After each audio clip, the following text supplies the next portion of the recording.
नमस्कार दोस्तों, study agree zone में आप सभी का स्वागत है।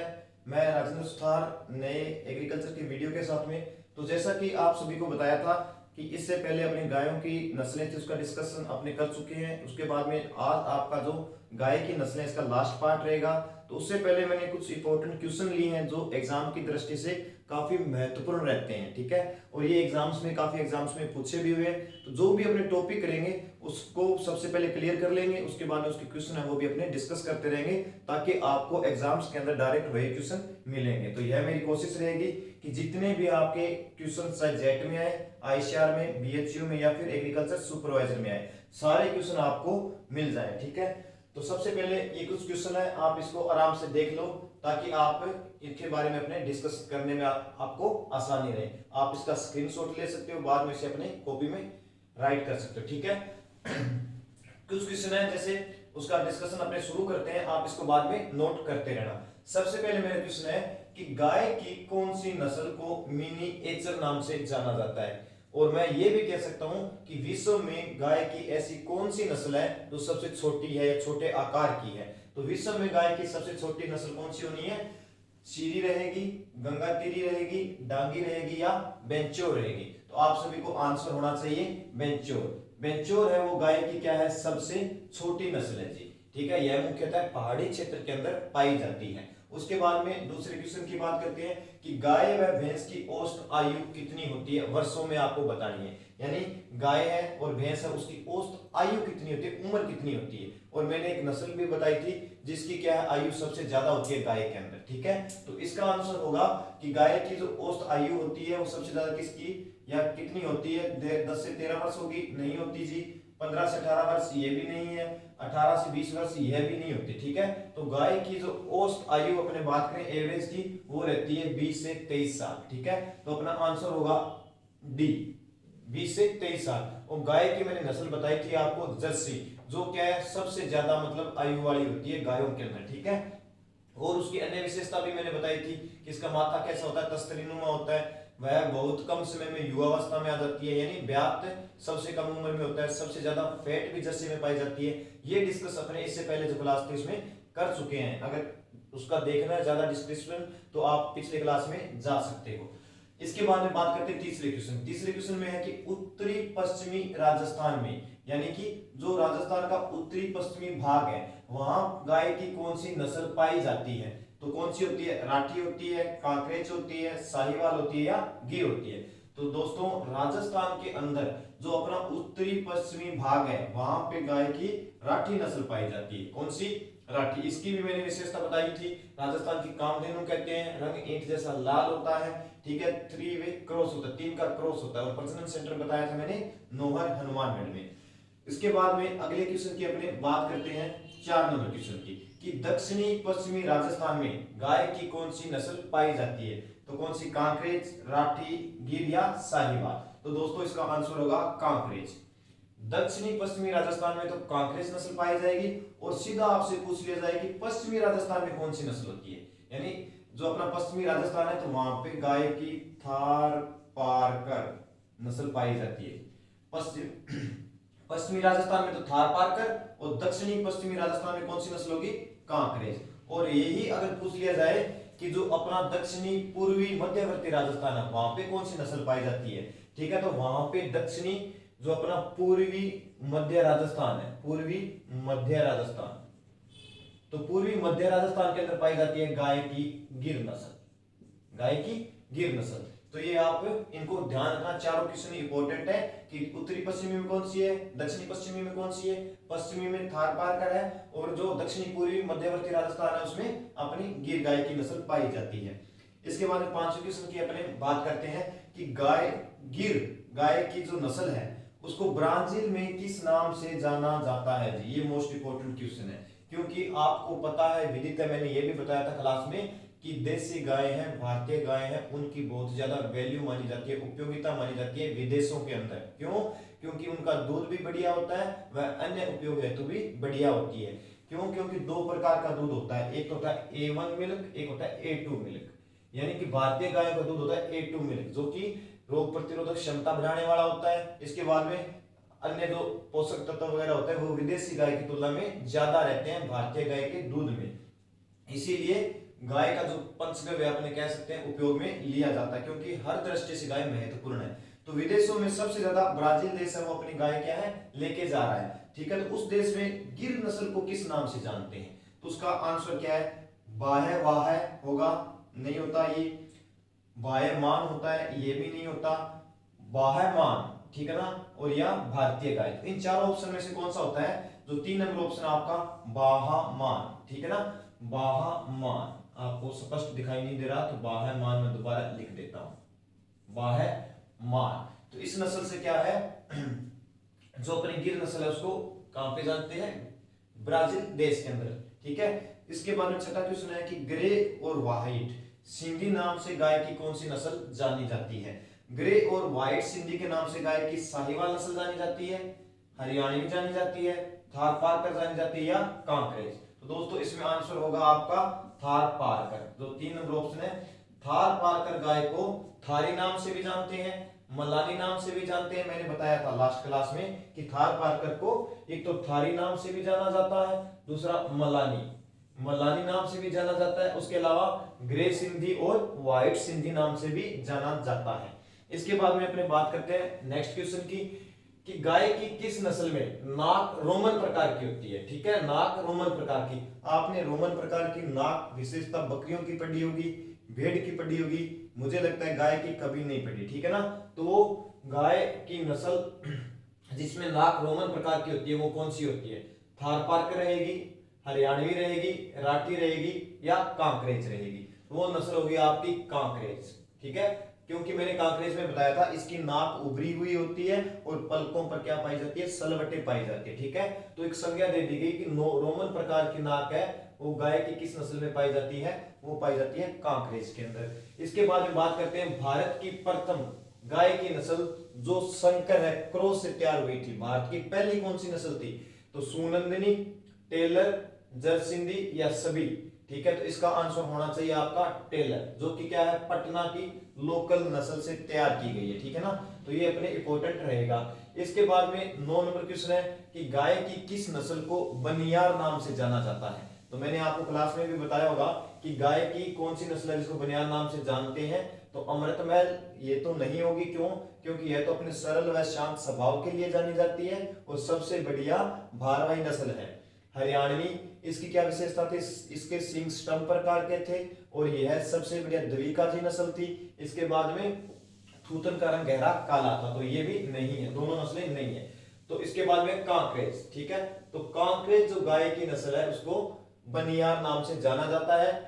देसी नस्लों में सबसे भारी नस्ल है, सवाई चाल के लिए प्रसिद्ध है, 90% सींगों में कैंसर होने की संभावना होती है। ये इसकी कुछ विशेषताएं मैंने पिछली क्लास में आपको बताई थी। इसके बाद में बात करते हैं नेक्स्ट क्वेश्चन की कि गाय में सर्विस काल कितना होता है? सर्विस काल का मतलब कि गाय को कब गर्भित करवाना है, उसकी ब्रीडिंग कब करवानी है, उसका प्रजनन कब करवाना है, इसके बारे में डिस्कस करना है, ठीक है।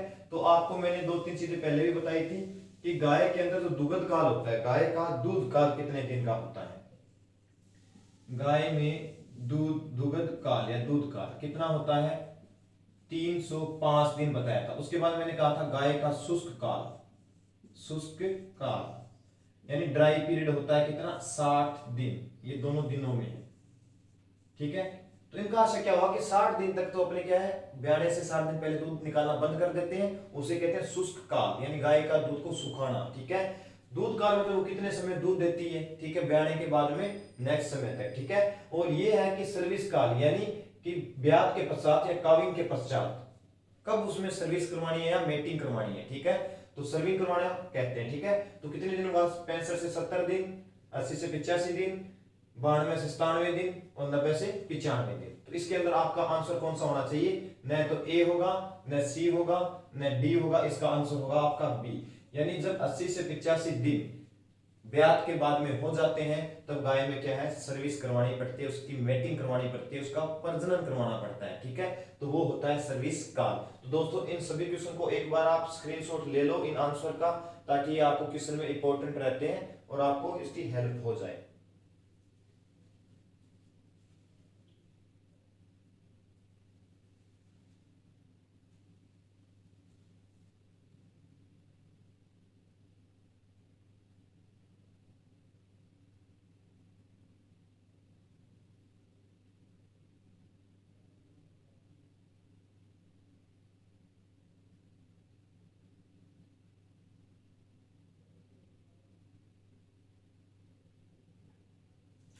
दोस्तों, तो आप इसका स्क्रीनशॉट ले चुके हो। अब इसके बाद में डिस्कस करते हैं अपने अन्य नस्लों का।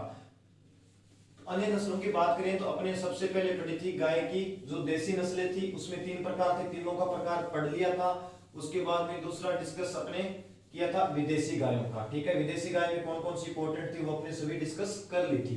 आज की अब इस क्लास के अंदर अपने डिस्कस करेंगे गाय की संकर नस्लें, जो क्या है कि क्रॉस ब्रीडिंग के द्वारा तैयार की गई है। उसमें मुख्य विशेषताएं क्या क्या रहती है, कौन कौन सी नस्लें अपने संकर नस्लें हैं, उनका अपने सभी का डिस्कस अभी करते हैं। तो सबसे पहले आपने गाय की नस्लें संकर सुनी होगी, कर्ण स्विस, कर्ण फ्रीज, फ्रीजवेल। वो अपने परीक्षा की दृष्टि से मुख्यतः इंपॉर्टेंट रहती है। उन सभी के बारे में अपने डिस्कस करेंगे किस नस्ल की क्या विशेषता रहती है।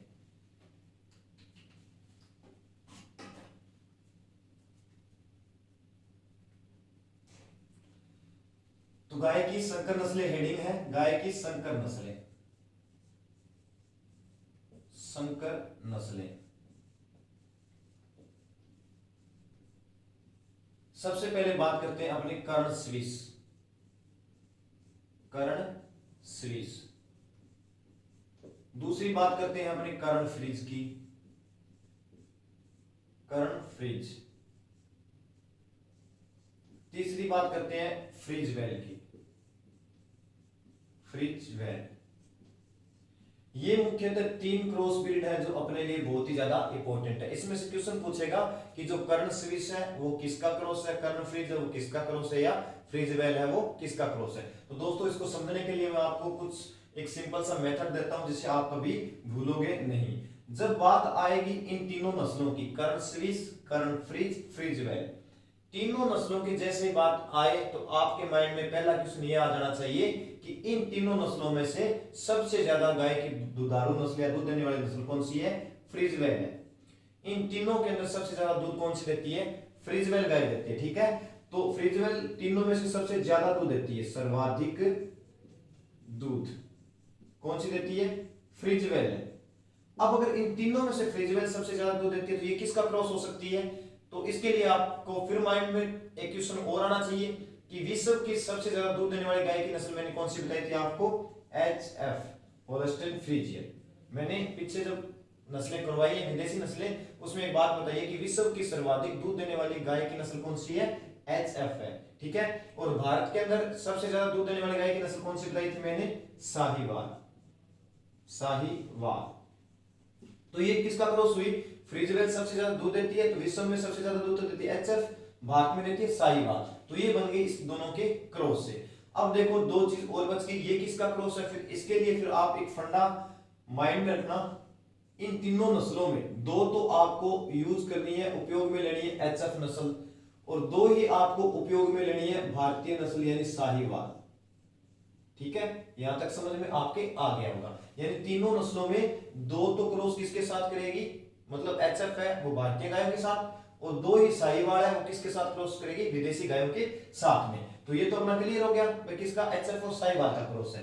तो अब बात करते हैं कर्ण स्विस की। कर्ण स्विस का जैसे नाम आए तो स्विस से स्पष्ट है, नाम से स्पष्ट है। कौन सा Swiss, brown Swiss, brown Swiss. इसकी मैंने विशेषता भी बताई थी कि विदेशी जो नस्लें उसमें सबसे ज्यादा लैक्टोज पाया जाता है, सबसे ज्यादा जो गर्मी या हीट सहने की क्षमता होती है वो किसकी गाय थी, ब्राउन स्विस की थी। ठीक है, तो स्विस नाम से कौन सा हो जाएगा, ब्राउन स्विस। अब इसका क्रॉस आपको नहीं पता भी कौन सा है, इसका भी आपको नहीं पता, आप एक बार इसको छोड़ दीजिए। आप यहाँ पे लगाइए क्रॉस का निशान, ये लीजिए। अब मैंने देसी गाय की एक नस्ल बताई थी कि एक ऐसी भारतीय या देसी गाय है या राजस्थान की गाय है जो कि अधिक तापक्रम पर भी अपना दूध कम नहीं करती। कौन सी नस्ल थी वो, आपको याद होगा, थार पारकर की मैंने यह विशेषता बताई थी। तो फ्रीज का उल्टा संबंध तापक्रम से होता है ना, तापक्रम से। थार पारकर क्या है, अधिक ताप पर क्या करेगी, अपना दूध उत्पादन कम नहीं करती है। तो फ्रीज का काम भी क्या, ठंडा करना। तो गर्म और ठंडे करने को आप विपरीत समझ लेना। तो ये किसका क्रॉस हुई, थार पारकर का। अब आपको यह नहीं पता, ये नहीं पता, तो मैंने ऊपर एक लाइन लिखी है कि दो नस्लों में तो क्या होगी, HF होगी। तो HF एक यहाँ पे आ गई है, पहली तो नस्ल ये रही, दूसरी HF बाकी रहेगी, तो ये लो HF यहाँ पे आ जाएगी, HF होल्स्टीन फ्रीजियन। ठीक है, और मैंने क्या कहा था कि दो नस्लें साहिवाल आएंगी इसके क्रॉसिंग में। तो साहिवाल एक तो यहाँ पे आ चुकी है, दूसरी साहिवाल कहां पे आ जाएगी, ये लो साहिवाल, ये लो जी, इनके क्रॉस से क्या ये नस्लें बन गई है, ठीक है ना। तो ये एक बार देख लीजिए कि कौन सा क्रॉस किसका कैसे है, ठीक है ना।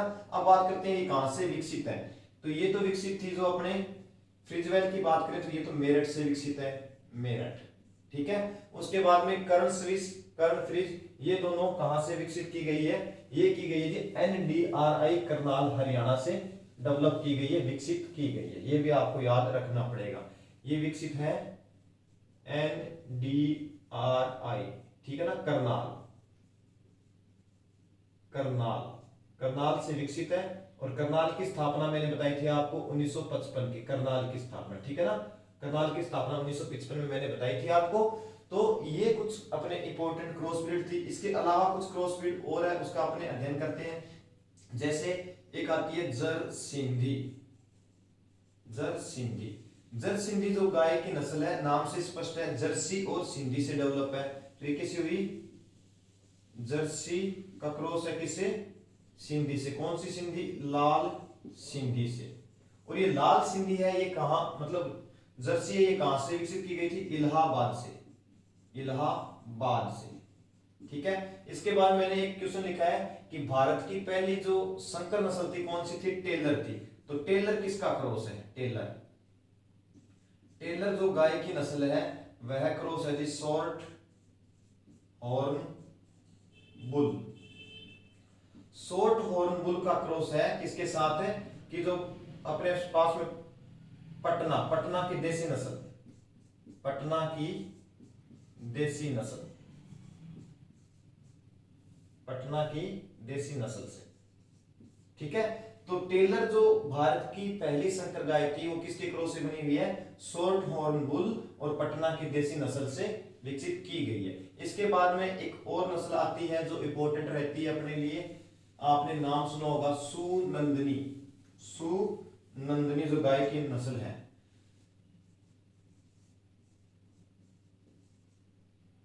सुनंदनी, सुनंदनी जो गाय की नस्ल है वह क्रॉस है ब्राउन स्विस का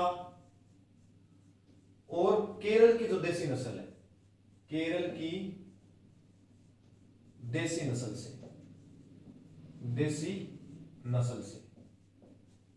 तो ये इनके क्रॉस से क्या है, बनाई गई है, ठीक है ना। सुनंदनी है वो किसके क्रॉस से, ब्राउन स्विस और केरल की देसी नस्ल से है। तो ये कहां पे विकसित हुई, केरल में हो गई ये विकसित, केरल के अंदर, ठीक है। और जो टेलर थी वो कहां की है, पटना, तो ये पटना से विकसित है, ठीक है। इसके बाद में एक अपनी इंपॉर्टेंट और लास्ट जो नस्ल रहती है देसी गाय के क्रॉस के द्वारा और विदेशी दोनों के क्रॉस के द्वारा तैयार की गई है, वो रहती है अपनी लास्ट नस्ल जमैका होप, जमैका होप। ये जो जमैका होप नस्ल है ये कैसे विकसित हुई, तीन का क्रॉस थी, ठीक है ना। जमैका होप है वो तीन का क्रॉस है, इसमें 80% कौन सी है, जर्सी, 15% किसका योगदान है, साहिवाल का, साहिवाल, और 5% जो क्रॉस है वो किसका है, HF का, ठीक है। तो जमैका होप है ये तीन का क्रॉस है, किस किसका, एक तो रहेगा आपका जमैका होप 80% जर्सी का रहता है, 15% साहिवाल का और 5% होल्स्टीन फ्रीजियन का। तो दोस्तों मुख्यतः क्रॉस ब्रीड जो नस्लें हैं वो अपने इंपॉर्टेंट इतनी ही हैं। इसके अलावा एक विदेशी नस्ल थी जो मैंने बताई नहीं पिछली क्लास में, इसमें उसका वर्णन करते हैं, आयरशायर। आयरशायर जो गाय की नस्ल है ये कहां की है, स्कॉटलैंड की है, कहां की, स्कॉटलैंड की। इसकी विशेषता यही है कि गाय की सबसे सुंदर नस्ल है विश्व में, ठीक है ना। तो विश्व में गाय की सबसे सुंदर नस्ल, विश्व में गाय की सबसे सुंदर नस्ल है, सबसे सुंदर नस्ल है, ठीक है। तो एक तरीके से कह सकते हैं कि गायों की कैटरीना कैफ यही है पूरे विश्व के अंदर, ठीक है ना। इसके बाद में अगर बात करें, अगर सबसे सुंदर है तो इसका एक गुण और भी है, क्या, वह गुण यह है कि इसका चमकीली व भड़कीली, चमकीली व भड़कीली नस्ल है, भड़कीली, ठीक है ना, चमकीली व भड़कीली नस्ल। यानी गाय की सबसे सुंदर नस्ल है तो एटीट्यूड तो आएगा ही, ठीक है ना। इसीलिए तो क्या है, चमकीली और भड़कीली नस्ल भी यही है और सबसे सुंदर भी यही है पूरे विश्व के अंदर। तो दोस्तों इस प्रकार अपनी जितनी भी गाय की नस्लें थी वो गाय की नस्लें सारी कंप्लीट है। इसके बाद में कुछ इंपॉर्टेंट चीज है जो मैं आपको डिस्कस करता हूं, पूछ लेते हैं, अपने लिए इंपॉर्टेंट भी रहती है। प्रजनन केंद्र की बात करते हैं। आपने बात की थी एक तो राठी गाय का प्रजनन केंद्र, ठीक है, राठी का प्रजनन केंद्र यहां पे तो होगी नस्ल और उसका प्रजनन केंद्र। प्रजनन केंद्र कहां पे किसका है, ठीक है। तो राठी का मैंने बताया था नोहर हनुमानगढ़ में, हनुमानगढ़ में। उसके बाद में प्रजनन केंद्र की बात करते हैं, गिर गाय का जो प्रजनन केंद्र है वो कहां पे है, डंग झालावाड़ में, झालावाड़ में। उसके बाद में बात करते हैं मालवी गाय का प्रजनन केंद्र, तो मालवी गाय का प्रजनन केंद्र भी कहां पे है, डंग झालावाड़ में। उसके बाद में बात करते हैं अपने जो अपने मेल रहती है नस्ल मेवाती, मेवाती गाय का मेवात प्रदेश प्रजनन केंद्र है, मेवात में कौन सा, जो अलवर है वहां पर। उसके बाद में बात करते हैं अपने कांकरेज, कांकरेज गाय का प्रजनन केंद्र कहां पे है, सोहटन, सोहटन कहां पे है जी, बाड़मेर में, बाड़मेर सोहटन में इसका क्या है, प्रजनन केंद्र है। और एक रहता है अपनी जर्सी गाय, जर्सी गाय या जो विदेशी गाय है उनका प्रजनन केंद्र कहां पे है, बस्सी जयपुर में। तो दोस्तों ये कुछ मुख्य प्रजनन केंद्र थे जो अपने लिए इंपॉर्टेंट है। एक रहता है थार पारकर का, थार पारकर, थार पारकर का प्रजनन केंद्र मुख्यतः तो कहां पे है, सूरतगढ़ में, सूरतगढ़, सूरतगढ़ कहां पे है, श्री गंगानगर में, श्री गंगानगर में। लेकिन इसका एक और प्रजनन केंद्र भी स्थित है राजस्थान में, वो है चांदन, चांदन जैसलमेर में, जैसलमेर। तो वहां पे क्या इसका प्रजनन केंद्र है। तो दोस्तों गाय की नस्लें आज यहाँ पे आपकी कंप्लीट होती है। कोई भी आपका क्वेश्चन हो, कोई भी अगर कोई अन्य कोई आपका कोई ब्रीड से संबंधित या कोई कोर्स से रह गया हो तो आप मुझे कमेंट बॉक्स में जरूर कमेंट करें। इसके अलावा नेक्स्ट क्लास में अपने डिस्कस करेंगे भैंस की नस्लों की या कुछ अन्य पशुओं की नस्लें की अपने क्लास में बात करेंगे, ठीक है। कोई भी इससे रिलेटेड क्वेश्चन हो तो आप बेफिक्र कमेंट बॉक्स में कमेंट कीजिए। इसके साथ में चैनल को लाइक कीजिए, सब्सक्राइब कीजिए। Thank you.